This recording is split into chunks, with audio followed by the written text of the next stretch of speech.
we're going to have much clearer understanding of the outcomes and where we can accelerate even faster.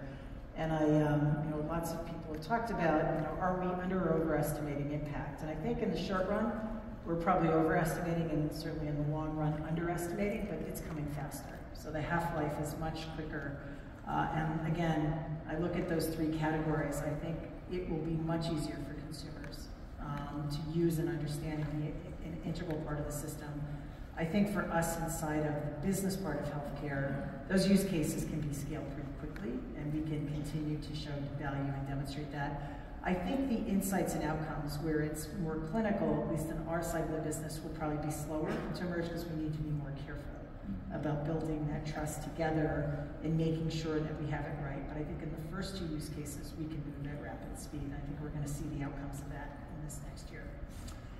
So we're coming close to the end of our time here, and I wanted to ask you, I'll give you a choice. I wanted to go next to some of the community-based thinking that you're doing.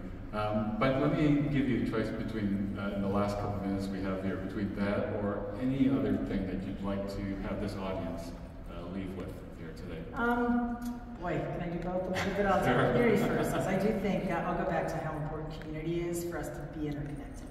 And that's not just the payers and care providers, but also the city government. There's a ton of data in our public health system that we need to connect, and we saw that certainly through COVID. And I'm excited. I think we really have to focus as a system on whole health. So the interconnection of physical, behavior, and social. And we often, and we talk a lot about medical health, we're talking more about behavioral health, and certainly we see that in the numbers right now.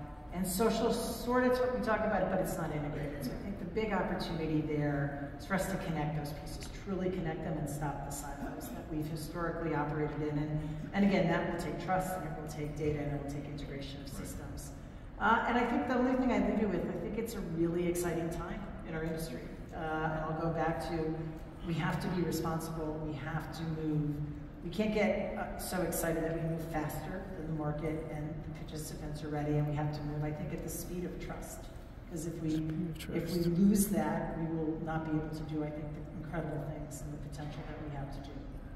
Well, just from my vantage point, looking at what you are doing at Elevance, you are moving fast, but it is impressive, the care with which you're doing it. And we're hearing a lot just on the focus on consumers, on the focus on trust.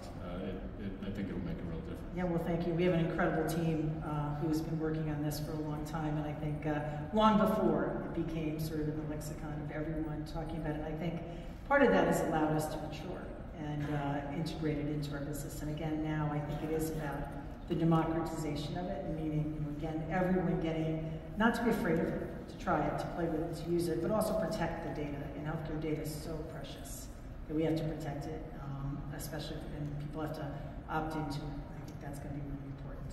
Well, thank you, Gail. It's been a real honor to spend this time with you, and we're counting on you to make this better.